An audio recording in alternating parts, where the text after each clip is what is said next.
Good day, Broncos fans. Guess where we're at? We're in the cold tub. From what it looks like, the Broncos players and the coaches have been getting in the cold tub too because they played really well yesterday. They got the dub. Let's have some fun in the cold tub.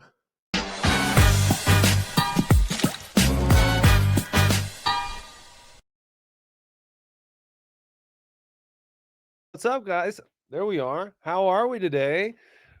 Big day in the cold tub. Oh, man, you got one yellow sock, one blue sock. I got a couple ankle black socks. How are you, Jake Plummer? I'm doing great. How are you doing, Nate? I'm pretty good, dude. I was at that game yesterday. 44-24 beatdown of the Cowboys by the Denver Broncos. Yeah. And we're going to get into that today. You watched the game on TV. I was there in person. You get a lot different. Like you see different things. You know what I mean? Like, so I'm anxious to talk about, the things you saw versus the things I saw.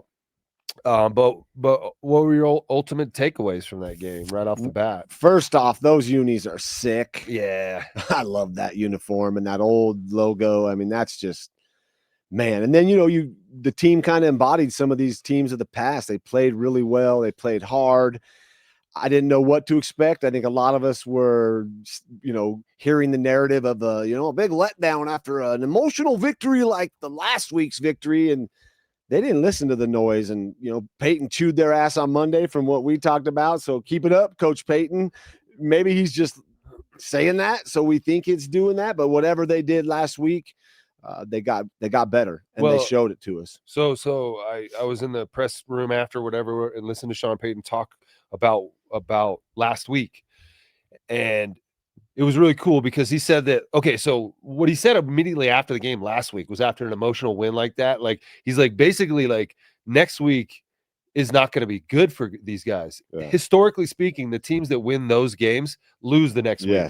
And so he went to his video guy and had him cut up every single emotional, fourth quarter rally win that any team had, and then followed by them losing the next week. Going flat, yeah. And so he put it in their minds right off the bat. Like, This is what's happened in the past after a win like that. This is what the teams do. They lose.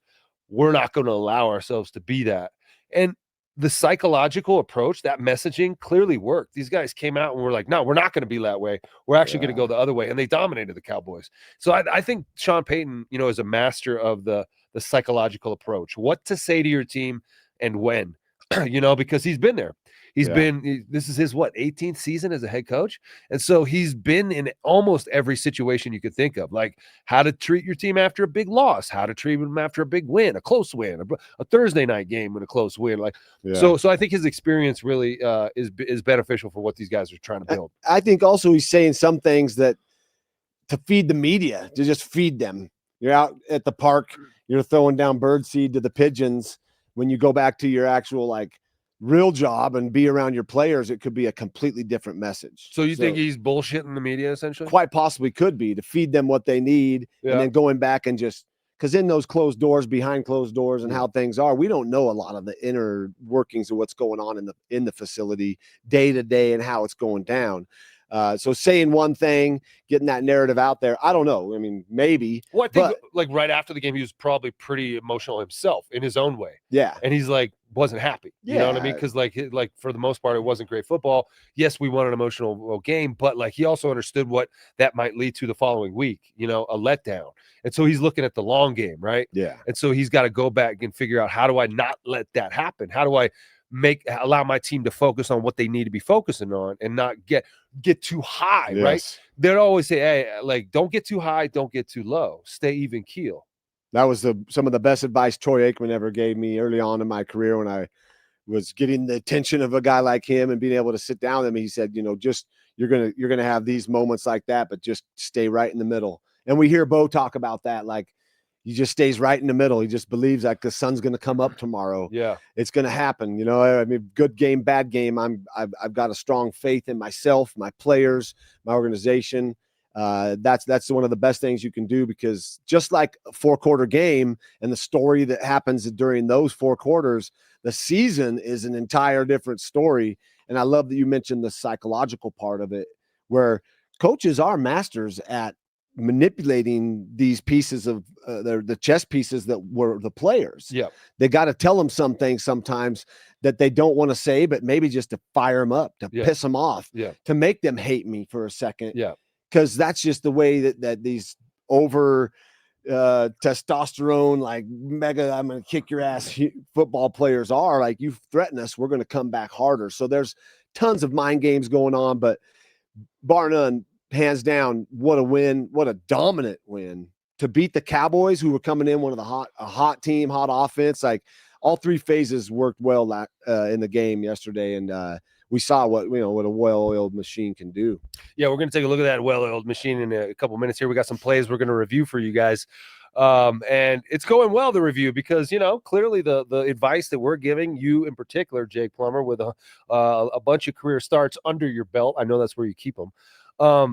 But the things you're suggesting and the coaching tips you're giving, well, he's adjusting his game appropriately. The play calling's changing based on the things we're saying. I don't know if they're watching it. Are you speaking about Bo Nix? Bo Nix, yeah. He's played unbelievably. But yeah, Bo had 19 of 29, 247 yards, 4 touchdowns, 1 interception. He had that pick at the beginning there. But it was also like a very balanced attack. And I know we're going to go over all that. J.K. Dobbins had 111 yards rushing. R.J. Harvey had 3 touchdowns. Yeah. Pat Bryant had a touchdown. Troy Franklin had 2. Yes. The young bucks getting involved. Before we get into all the plays that we're going to break down, can you talk a little bit about, as a quarterback, as a veteran quarterback, how you bring along rookies who are supposed to contribute on your team? I mean, to me, it's like you're not throwing them in week 1 and asking them to carry you. But as the season starts to wear on, about halfway through that first season, they're starting to figure it out. And you're going to see these guys contribute as the season goes on. It's early for Franklin and Bryant to be doing what they're doing. Like, so usually it takes Franklin's year 2. Yeah, no, it's still early. Like, usually it takes 2-3 years for these receivers to really step into that. But what we're seeing, I mean, as a quarterback and as a fan of this team, like, damn, they got some weapons. Yeah. Not only do they have the weapons, we're seeing them step up. Now, they've probably been doing this in camp and in practice and all of this, but when you do it on Sunday out in between the lines, the future looks really good. And it also puts pressure on Courtland Sutton to, like, yo, Courtland, you're the man here. We got guys pushing you. We let go of Vele, who was a great receiver. And I'm like, what the hell are they doing? Well, now we know why. Coach Payton can evaluate talent. Yeah. This organization and the GMs, like, they can see talent, but not only see it, but also bring it along and coach it. And, all the wins under my belt, that's an Umbo bar under my belt right there. Bo Nix. They show you, like, as time progresses, you just have to give that faith, trust in these guys. And we're seeing connection and a good offense. And now you're wide open. Ingram's getting back into the game. Yeah. CJ Harvey, Dobbins is running the ball well. The linemen are doing great job. RJ Harvey, not CJ. The linemen are opening up the holes. There's effort. There's belief. There's trust. Yeah, we have a bad play, but so what? Get us the ball back, D. We're going to go make another big play. And so it's all signs pointing towards staying healthy and continue to improve. Youngsters stepping up as a quarterback. You love that. And a couple injuries there to speak of. Pastor Tan got banged up twice. He hurt his leg. I thought that was serious. He had to get helped off the field. He ended up getting back on the field and then hurting his shoulder. So hopefully Pat just kind of chills out here a little bit. But that's going to require Riley Moss to now be the number 1 corner. Chris Abrams-Drain, Jade Barron, those guys are going to get tested, right? It never stops. But also Marvin Mims in concussion protocol. I know there's maybe a few other guys banged up. But I do want to mention before we watch these plays about the play calling, the flow of the game seemed a little bit different. They committed more to the run. There were drives where they ran the ball 3 straight times, or 4 straight times, or at least handed the ball off the first play of the drive instead of going shotgun 4 plays in a row and asking Bo to just sling it.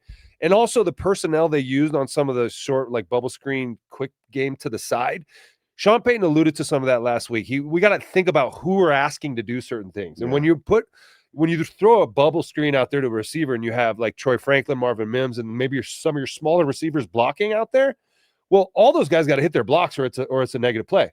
Now, what I saw yesterday is what they motioned Nate Atkins out there and had Cortland Sutton out there, the bigger bodies, better blockers out there. And then they threw a quick little bubble screen to Evan Ingram and had him. And then he got 9-10 yards. Yeah. You know what I mean? So the guys you're asking to do the other jobs. And that's why, like, Devon Vele was, to me, a good player here because he's a bigger body, good blocker. LJ Humphrey didn't catch a ton of balls, but he was a big receiver, eager blocker. And so with some of these smaller receivers, and you're asking them to be a point of attack blocker to make the crucial block on a play, it doesn't always work out. But as you go along the season, you figure that out. Yeah, and I mean, in asking these guys to get better if you're not good, the more you can do. Yeah. I mean, you're a receiver. That doesn't mean you just receive things. You got to get dirty and get your ass in there and hit somebody and give us effort. And, you might get a holding here or there, but if you're giving effort, that's what we want to see. So the more you can do, the more you can function, the things you get that can do well, but keep continuing to improve. And that's just, we're seeing this team evolve. It's the story. We're week 9? Yeah, coming up on week 9. So we're over halfway through the season. So if you think of that in a game perspective, they played one half of football. Yeah. And we used to do that as players. So now the third quarter, what do you want to do coming out of halftime? You got to go take a piss. A statement win like today, yesterday is what you want to do. You want to come out, get the ball, drive down, score 7. Now the pressure is on the other team you're playing. In the grand scheme of the season, we got the third quarter going on. Who do we got next? Doesn't matter. Let's go get prepared and get ready. Yep. Well, as big of an offensive explosion as it was yesterday, 44 points for the Denver Broncos. It didn't start off great. And so we're going to start off really with that interception that Bo Nix threw in the first quarter, first drive after a first down. Looks like it might have been some miscommunication there, Jake. What'd you see? Yeah, I mean, you're doing a little play action, and whether the play action caused him to be late, if the receiver was supposed to hook, but I didn't see a lane for Bo from my little bit that I got to see from behind him. I didn't really see a great lane for him. He had to throw it kind of around this blob of people in front of him. And so again, it's a young rookie receiver. Maybe he's supposed to set up outside, and Bo was expecting him at the top of this. Or maybe it was like a under route. Maybe he's supposed to come a little flatter. But as you see, there's a big mass of people there, and he threw it where he could.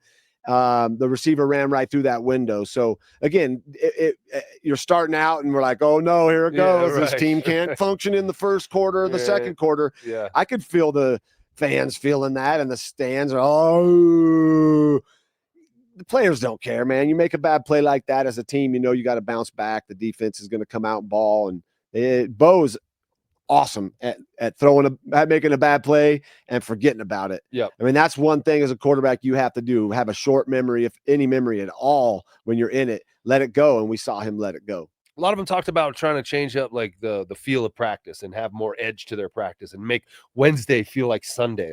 I think they were overthinking it and stuff. And to a man, they all said they had one of the best practice weeks they can remember since they've been here with the Broncos. And as a quarterback, how do you interpret that? When you hear that, practices haven't been game-like enough. I mean, Shanahan used to always say you practice at game speed so the game feels slow.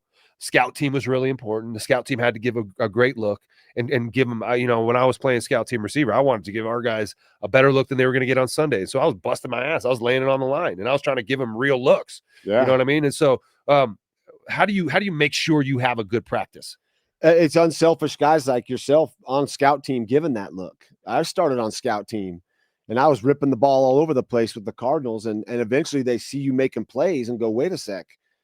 This guy's giving us the effort that we're not getting from our starters, and they're the ones that are supposed to be doing this, but you have to go hard during the week. You have to practice hard.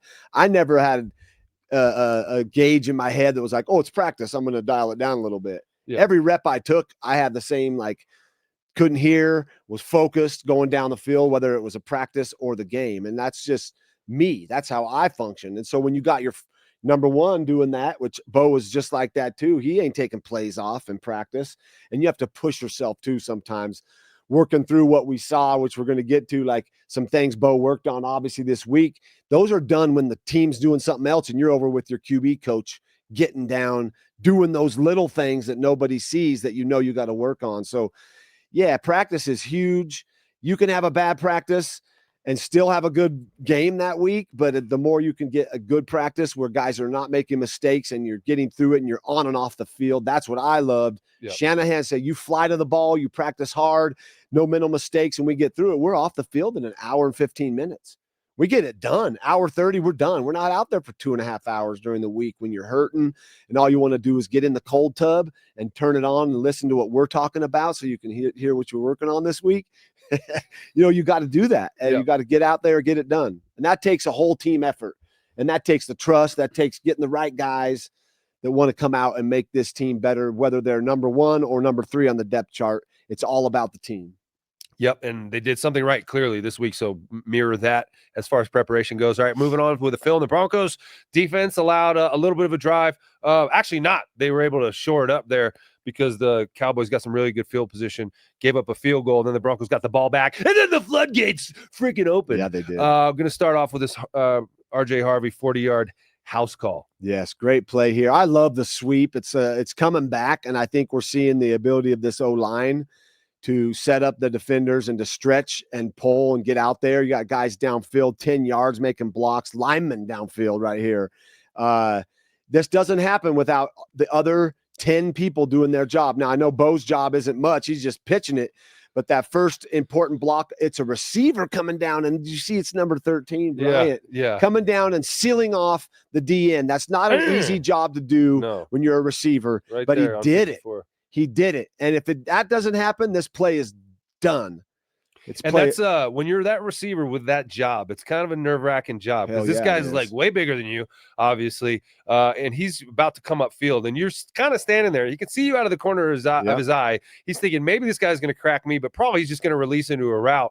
But then you got to be able to get your hat position in front of him. You don't want to clip him. You don't want to hold. You don't want to hold. You don't want to shoot your shot so hard that you drop your head and miss the block and he blows it up. So there's a lot of body control going on with that receiver, and to put a rookie in that position and he makes the crucial block that springs this guy for a touchdown, it just says a lot about who Pat Bryant is and why he's getting the opportunities as he does later in the game. Great point. I was just going to say, you do that, you're going to get the ball. Yeah. If you make blocks like that, we cannot help but get you the ball. Yeah. Because that shows that you don't give a shit about anything else but winning and doing your job to help this team be better. And this kid right here, we're watching him blossom.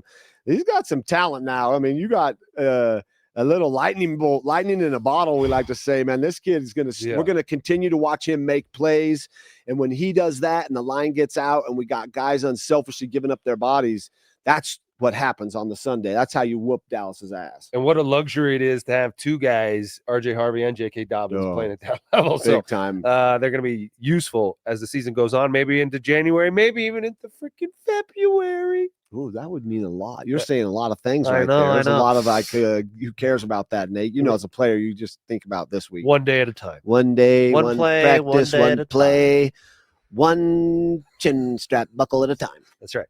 All right. So clearly, as the Broncos make the walkthrough and the cold tub part of their preparation process, they are watching Jake talk about things like working the clock and throwing at different arm angles. This next play is a great example of that. Talk about what you see there. He probably wasn't designed to throw it out there. Yeah, I mean, we got kind of looped into watching these perfectionists on their technique and their feet and these amazing Hall of Fame quarterbacks that did it all kind of by the book. But when you get guys like Mahomes, and here you go, this kind of throw is Mahomes-esque, of course. We're used to it now. But here's what should be a run play, I believe is a run call, but then Bo is doing some wacky stuff. Like, that's not an easy throw to make. He's faking to the left and then on one foot, leaning back, missing the guy's hand by an inch, dropping his arm angle. Like I said, working the clock means you're working 12, 11, 10, 9. He went down to 9 o'clock right there and whipped it out accurately. Let's be sure we hear this accurately, because a lot of people can work the clock, but he gave him a ball that was catchable, and it's one minor play, but it's a first down. Look at that arm. Look, he's just like on his right foot, leaning back, just like that's shows a lot of arm strength. And one of the knocks on Bo Nix coming out of college, or at least some of the analysts were talking about how his arm wasn't strong enough.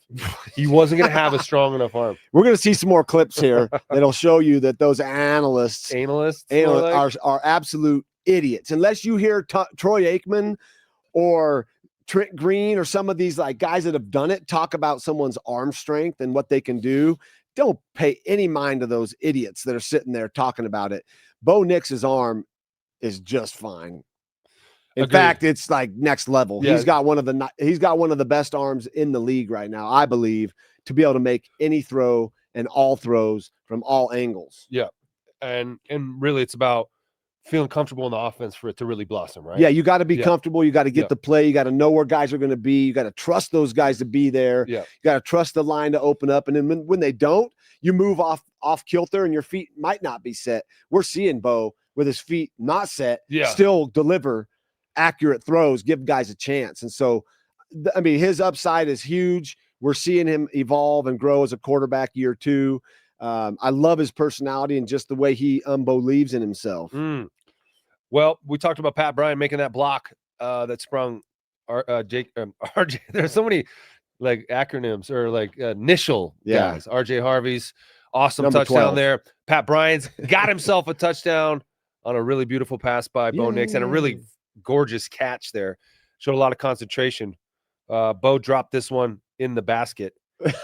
But also Pat Bryant, really the concentration there, the footwork, the hands out there, the body control. Look at him watching his feet hit the ground. Hands late, like we've talked about. Hands late, so the DB doesn't know. And he got an extra foot down just in case that first one wasn't there. Oh, you see that last clip where that ball's spiraling? That's that NFL film stuff. Look at that.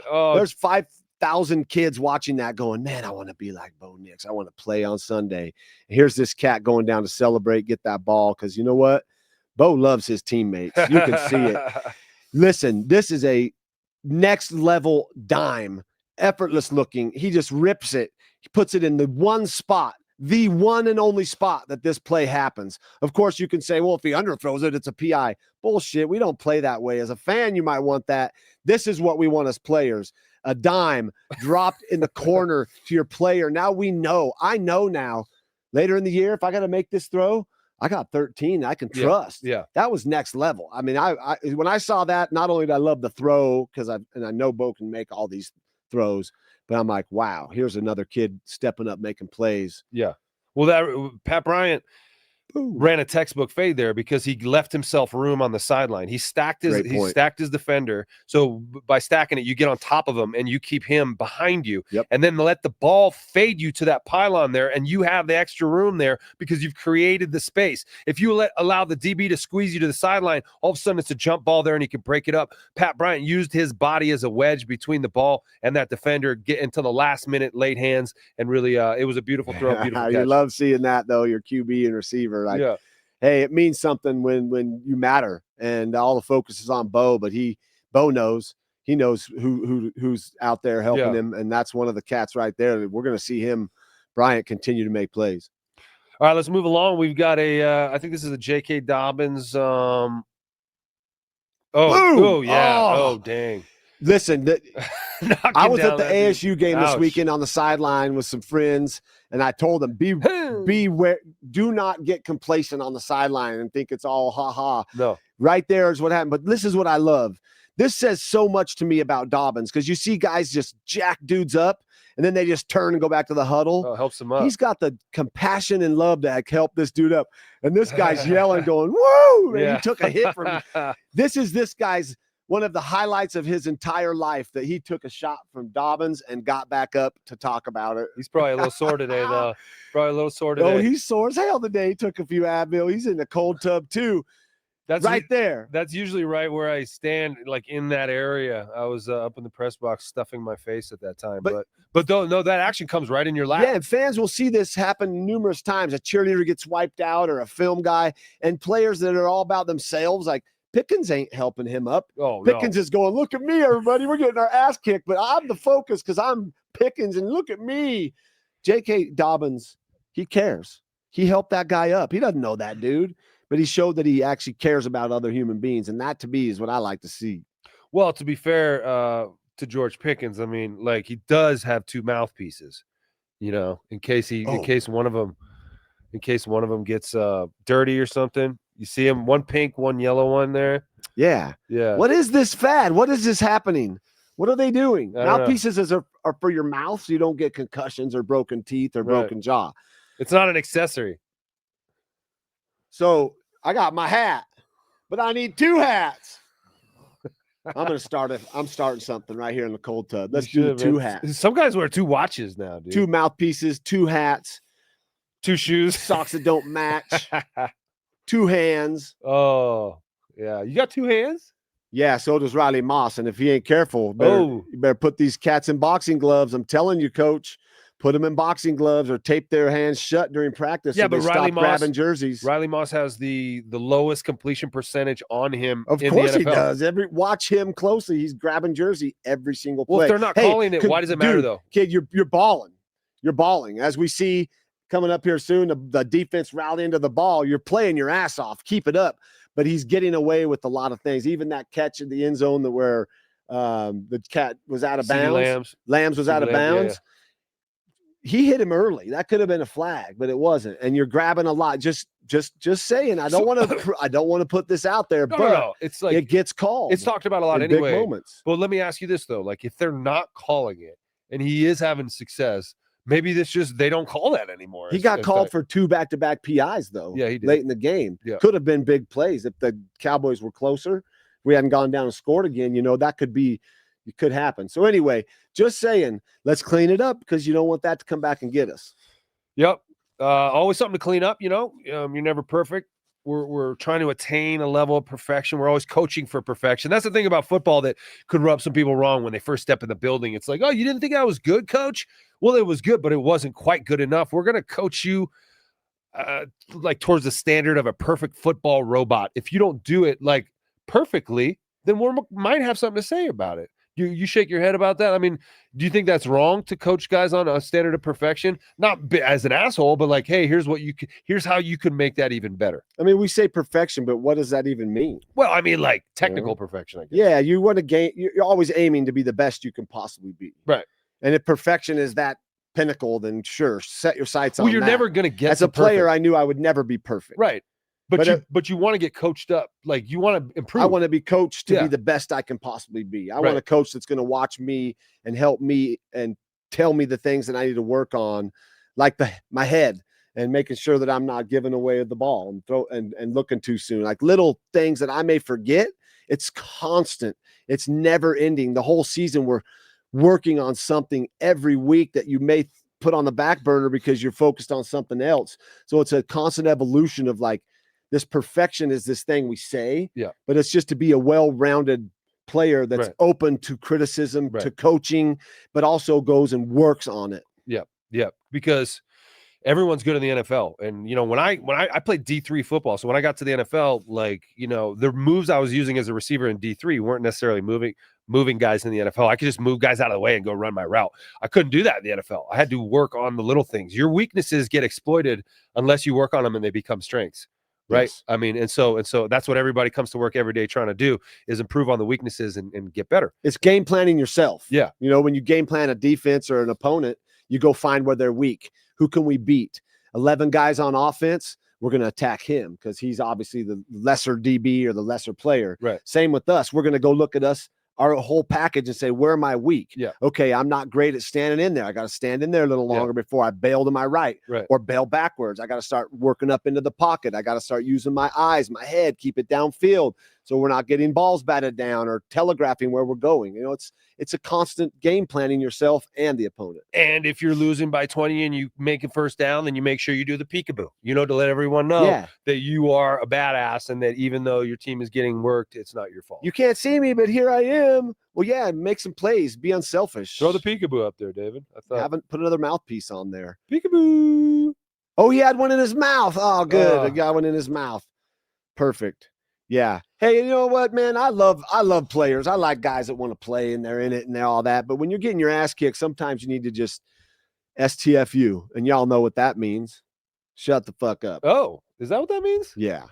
Get back in the huddle. I don't need you being like, look at me, you're down 20. Get in the huddle. Yeah. Maybe if the score is like one score down and you're hyping your fans, but really just some of that grandstanding and all that, like, look at me stuff. I never really figured that out. Yeah. Yeah, because that's not who you were. No, you were not that kind of guy, and that's why you were an endearing leader, and people gravitated. And I don't see a lot of guys on this team, Broncos team. No, they're not like that. This is a team. This is a unit. Yeah, and that's why George Pickens had to get shipped out of Pittsburgh, and that's why whatever. Do we have any more plays, David? Is that all we got? Yeah, I guess maybe that we got that Tillman interception. Yeah, do we have that? Yeah, that's right. Because this was a really awesome moment. The Broncos were able to secure 2 interceptions, one by the rookie Jahdae Barron and one by DeAndre Tillman here. And this is amazing. Yeah, man. he showed some ball skills that we might not have thought he had. Goes to the ground to get it. And look at this. He's like, no, not today. This is my one chance. I'm taking it to the house. I thought he was going. Oh, man. He just didn't have enough blockers. Dude, you got to love that, though. He took it back 40 yards. I mean, here's a D lineman. This is like, watch out. I don't know. Maybe they put him back there, tailback down on the goal line in a big heavy package and give him the rock. Look at this dude. This is an athlete. Wow. He's weighing close to 300 pounds. Well-deserved right there. You got to love that. Putting a cap on the game. Like, it basically wasn't over, but this was like, yeah, this is it. That was a really bad throw. You can't do nothing on us. Yeah. Really bad Dak had a bad day. He did. Let's see the clip 2 of the defense swarming, because I really want to point out some things. Here's a screen. This guy's, I'm going to make some moves. No, you're not. Look at how many defensive guys are around there. We got Cowboys walking back to the huddle already, and we got Orange Crush swarming. Look at this. Look at two mouthpiece boy. This is amazing. Look at Peekaboo boy just standing there, literally. And this is Riley Moss came in flying, unselfish, laying your body out, because he knows if I slow him up, what's happening with my defense? We got 11 dudes flowing to the ball. This is how turnovers happen. This is how the tone is set. This is how offensive players by the third, fourth quarter start going down instead of taking off and making more extra yards, because they're like, God damn, these guys are like a pack of swarming hornets coming after me. They are on it. And I love this effort. This is so encouraging if you're a Bronco fan. They're up, they're winning, but guys are still playing their asses off until the clock hits 0. And that's Pastor Tam was out of the game by that point. So you see Chris Abrams drain in there. So, this is the point in the season where guys are going to start to go down, and the depth of your team is going to matter. Yes. And so the way you practice is going to matter. This is where you start to understand how important the front office is, GMs, coaches, and scouts, because you got food in the pantry. Yeah. You got players backing up, coming in, actually being able to step up with confidence because they've been coached. They know what they're doing. I got to hit on 2 things real quick. The play action game off of the run game we saw was nice. Yeah. We spoke about it. Let's do some downhill run fakes and get Bo out of the pocket. We saw him. I mean, Bo's brilliant out of the pocket. He's accurate and can throw any ball you want. That was great by them. And just the overall effort, I think it's just the overall effort of coming back and bouncing back after that emotional win. You see resilience. You see guys not getting too far out over their skis, to make a good reference here for Coloradoans that like to ski. You don't get too cocky. Season has begun. Get too confident. Hey, not every game is going to be a 33-point fourth quarter come from behind victory, but they put an ass whooping on the Dallas Cowboys, and the Cowboys are not a bad team. And that was encouraging yesterday. Yeah. And so I want to reiterate as well what I mentioned at the beginning of the show is Sean Payton's psychological approach to preparing these guys for this game after such an emotional victory last game. 33 points in the fourth quarter, like a crazy, improbable comeback. Well, he did the research, and he knew that the teams that won those games usually come back the next week and lose. And he wanted to make sure that didn't happen. So he got his video guy to cut up like a 60-second thing of all the teams winning those games and then losing the next week over the historical whatever period of the NFL, and instilled it into these guys' heads. That's not going to be us. We're not going to be that team. We're going to come back better than last week and not allow a letdown. And they absolutely did that. Put a whooping on the Cowboys. And I'm going to go home and get a couple mouthpieces and put them in. And you enjoy your 2 hats, Jake. If you cut yourself, put on 2 Band-Aids and brush your teeth twice. I drove 2 cars here. It sucked because I had to drive 30 feet, get out, drive the other one 30. It took a while to get here, but dude, if you're not driving 2 cars, are you even driving anything? You got to have 2 cars playing peekaboo while you're driving. Peekaboo. I'm here in the express lane. All right. Yeah. Well, we hope George Pickens is enjoying the loss. I'm sure he is, because he had some pretty good numbers. But hey, do you want to do a walkthrough in a couple days? We should do a walkthrough for sure. Yeah. I mean, I'm looking for some better shoes to do a walkthrough. So yeah, and let me just say, thank you for people out there watching, and thank you for like listening to us. We just like what we're doing. We got all this knowledge built up in our heads, but for you to listen, and like I'm getting a lot of people coming up saying, I like your show. I love what you're doing. So that's why we're doing this. Shed some positive light on what's happening. Even if the Broncos lose, we're not going to go lay into these guys like, you got to make the throw. You got to blah, blah, blah. It's a hard game. Yeah. And they put it together yesterday. Great game plan, great psychological work by Coach Payton. But most importantly, the players on the field, the effort, the love, the care, the compassion they have for each other. This team's hot. Let's not forget the 2 losses they have. Very easily could have been wins. And so let's just pump the brakes and realize this team is confident. So as fans, let's enjoy this. 5-game winning streak. The Broncos are on 6-2. First place in the AFC West. And we're first place in the cold tub, man. Peace, love, and mushrooms. See you.